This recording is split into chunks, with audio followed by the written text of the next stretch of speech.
Olá, alegria de estar aqui com você.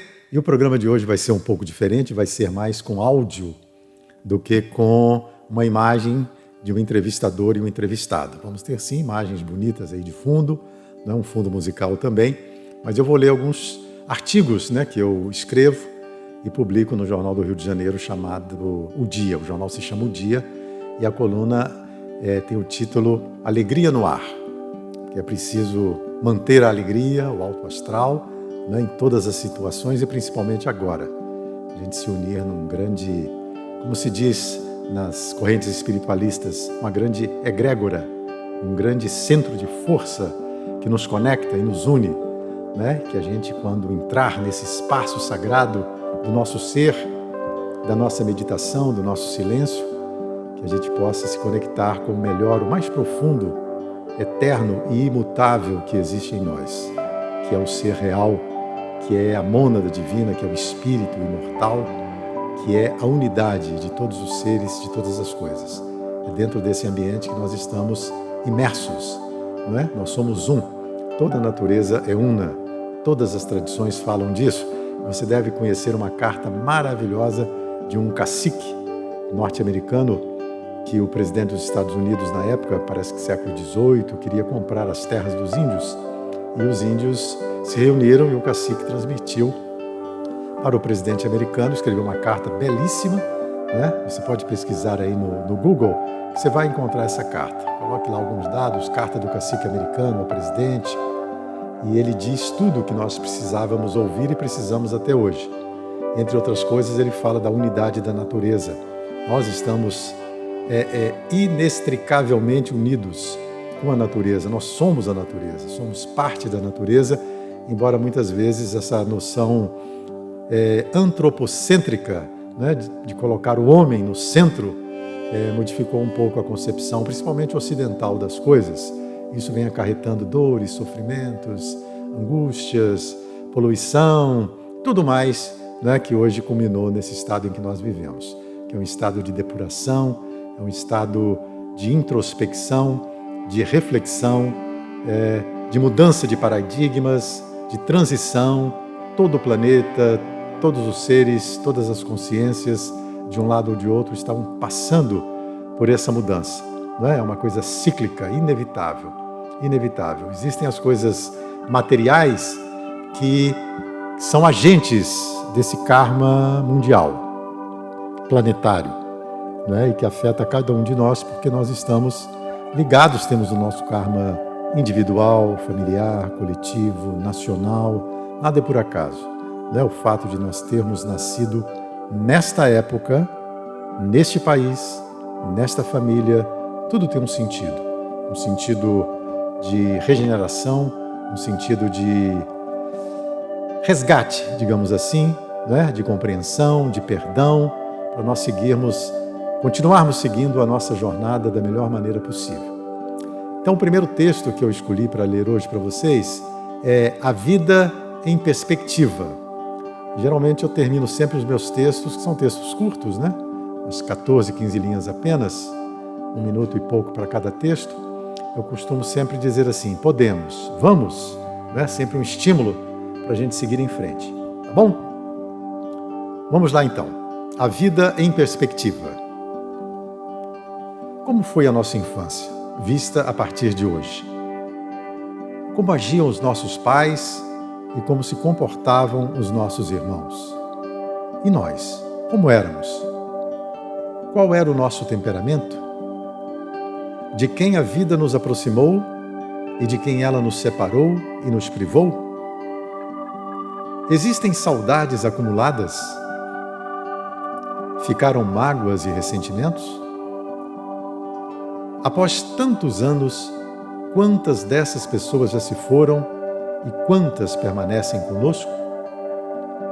De repente paramos e observamos nossos sentimentos e fazemos um retrospecto. Puxa, quanta coisa foi vivenciada! Quantas experiências, quantos erros, incompreensões, equívocos, acertos, aprendizados. Há tempo ainda para perdão e reconhecimento, para abraços e aproximações? Como ocupar esse vazio? Como esvaziar esse baú de lembranças, renovando-o com transcendências? Como nos preparar desde já para a próxima etapa dessa viagem? O que fizemos? Qual era ou é nossa missão? Que oportunidades perdemos e quais aproveitamos? Que respostas temos? E se essas perguntas também fizerem sentido para você, vamos tentar respondê-las. Respirando fundo, renovados e seguindo em frente, colocando toda a nossa força no presente. Podemos. Vamos?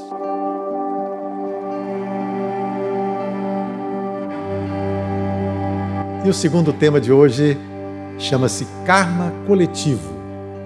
E eu me lembrei aqui do grande escritor Rubem Alves, não é? Mineiro, pois foi para outras cidades do Brasil e ele dizia que algumas situações foram muito difíceis para ele na infância. O pai teve que se mudar, o negócio do pai quebrou, digamos assim, né? Não teve sucesso. E o pai precisou mudar para uma cidade grande, tentar uma nova vida. E lá foi a família, e lá foi Rubem Alves estudar em novos colégios, aprender novas profissões, tentar novos rumos para a sua vida. E foi justamente isso, essas dificuldades, que propiciaram a ele ser, o homem, a pessoa que ele se tornou. Não é? Então, às vezes, momentos difíceis que a gente passa são provações temporárias, ainda isso passará, diz o ditado, para nos forjar, nos tornar pessoas mais fortes, mais íntegras, mais inteiras, mais intensas no cumprimento do nosso dever. Não é isso? Então, lembrando que o karma é sempre educativo, não é punitivo. Algumas religiões, às vezes, forçaram essa ideia de punição, não é? Criaram deuses punitivos, quando não é exatamente, a gente vai estudando a teosofia e observando que as tradições, em sua origem, têm um propósito muito mais de educação, de conexão, de união, de reunião com a nossa essência divina. E o karma, ele vem para ajustar tudo, a causa ao efeito. Isso é natural, não é? Quando às vezes a gente tem uma ação não muito meritória, não muito justa, não muito correta, na própria ação já vem a reação, já está implícita. É uma lei da natureza, é a lei do equilíbrio. Então não existe nenhum ser fora de nós nos punindo. Existem apenas leis eternas, irrevogáveis, regendo o destino da humanidade, do planeta, do cosmos, não é? Como dissemos anteriormente, somos a unidade. E o que fizermos aqui repercute ali. E o que fizerem lá repercute em nós. É a grande teia da vida. Então vamos ler. Karma coletivo. Certa vez pensei e escrevi que praticamente tudo já havia sido ensinado pelos grandes sábios de todas as eras. Entretanto, como a humanidade é teimosamente resistente à verdade, como disse o mestre, só um grande cataclismo de dimensões planetárias poderia fazê-la acordar do seu torpor ilusório com a precipitação do karma coletivo. Sem uma compreensão razoável da lei do karma e dos princípios que envolvem a possibilidade da reencarnação, fica mais difícil entender a vida e seus conflitos. Vamos ver o que a teosofia nos diz sobre o karma. O karma é a lei infalível que ajusta o efeito à causa, nos planos físico, mental e espiritual do ser. Como nenhuma causa permanece sem o seu devido efeito, da maior a menor, de um distúrbio cósmico ao movimento de sua mão, e como semelhante produz semelhante, o karma é aquela lei invisível e desconhecida que ajusta de maneira sábia, inteligente e equitativamente cada efeito à sua causa. Como explicar a grande desigualdade entre as condições humanas se nos ensinam que somos essencialmente iguais? Nenhum ego difere de outro ego em sua essência e em sua natureza primordial ou original. Aquilo que faz de um mortal um grande homem e de outro uma pessoa vulgar é a qualidade e característica da vestimenta ou invólucro físico, bem como a expressão e adequação ou não do cérebro e do corpo para transmitir a luz do verdadeiro ser interno. E essa capacidade ou incapacidade é, por sua vez, resultado do karma. Fecha aspas. Se isso também fizer sentido para você, esse pode ser um bom momento para refletirmos sobre as nossas vidas. Podemos. Vamos?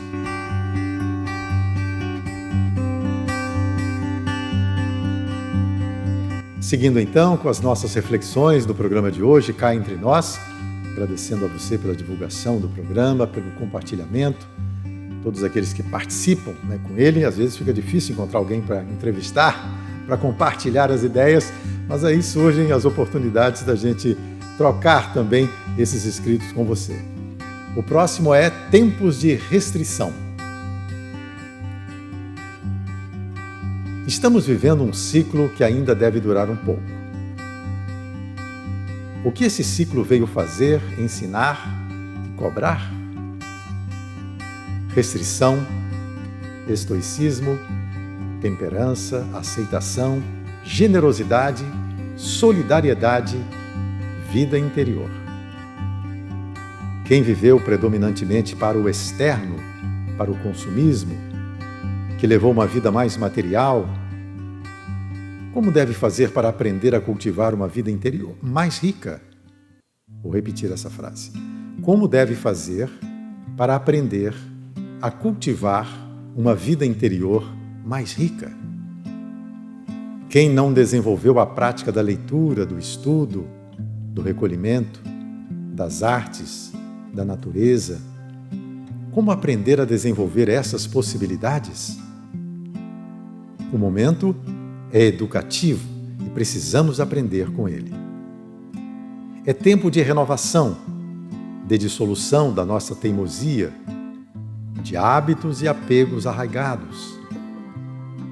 Tempo de diminuir os nossos desejos supérfluos e de aumentar a força e a vontade para curtirmos coisas mais simples e essenciais. A natureza, permanentemente aviltada pela ganância desenfreada, está tendo uma folga e consegue se regenerar aos poucos. O mesmo pode acontecer conosco. Podemos deixar de agredir a nossa natureza interior com pensamentos destrutivos e distorcidos que só contaminam a nossa alma. E mais do que ouvir e ler, melhor ainda, é refletir e meditar. Alimentar a alegria, a confiança, a flexibilidade. Podemos, precisamos. Vamos?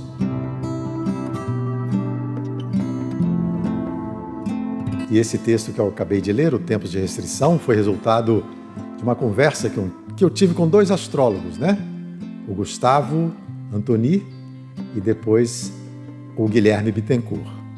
Eu já entrevistei os dois, já apresentaram suas ideias no Cá Entre Nós. O Gustavo já faz algum tempo. Ele falou dos signos, da influência de cada um, das características de cada um, das pessoas de cada signo, como uma possibilidade. E depois o Guilherme, recentemente, nós apresentamos um programa com ele, muito ilustrativo também, falando desse momento que nós estamos vivendo, e das possibilidades e das possíveis consequências de tudo isso que nós estamos vivenciando agora no mundo. E principalmente das chances que temos. Porque você já deve ter ouvido falar também daquele ideograma chinês relacionado à crise. Toda crise traz junto uma oportunidade. Traz junto, melhor dizendo, uma oportunidade. E é isso que nós estamos vivendo. Esse aparente paradoxo, é uma chance de nós revermos muita coisa que nós fizemos, dar uma parada na nossa vida. Não dá para descer do mundo, né? Como diz aquela música, pare o mundo que eu quero descer, não dá. Mas nós podemos participar dele de uma outra forma. E é isso que parece que esse momento de restrição, de recolhimento, está nos ensinando. Bom, vamos mais um? Acho que temos ainda mais um tempinho, será? Buquê de afetos. Dizem as tradições religiosas que quando o mundo passa dos limites e se degrada a ponto de não retorno, uma grande entidade espiritual vem para reequilibrar o planeta. Por exemplo, no clássico hindu Bhagavad Gita, Krishna diz a Arjuna: eu me manifesto e apareço de tempos em tempos para proteger os bons, mudar os maus e restabelecer a ordem no mundo. Será esse o caso em que paliativos não mais resolvem? Jesus ensinou que não se põe vinho novo em odres velhos e ninguém põe remendo em pano novo em vestido velho, porque o remendo tira parte do vestido e fica maior a rotura. Nesses tempos de profunda mudança em que nossos controles já não controlam, há também exemplos de grande amizade e sublimação. Sonhário pode ser o nome para um berçário de sonhos. Algo que eu vi numa live do cantor e compositor, nosso amigo Oswaldo Montenegro. Ele contou que durante o tempo em que foi nômade e perambulou por ruas e praças de muitas cidades, numa delas encontrou um maluco beleza que costumava sentar ao seu lado e repetir: Oswaldo, não se esqueça, fica sempre um perfume de flores nas mãos de quem distribui rosas. Surpreenda alguém com um gesto de carinho e alimente o mundo com gotas de esperança. É o que nos cabe fazer, é fazer a nossa parte. Nós podemos, como beija-flor. Vamos! Tudo de bom para você, uma ótima semana e até o próximo Cá Entre Nós.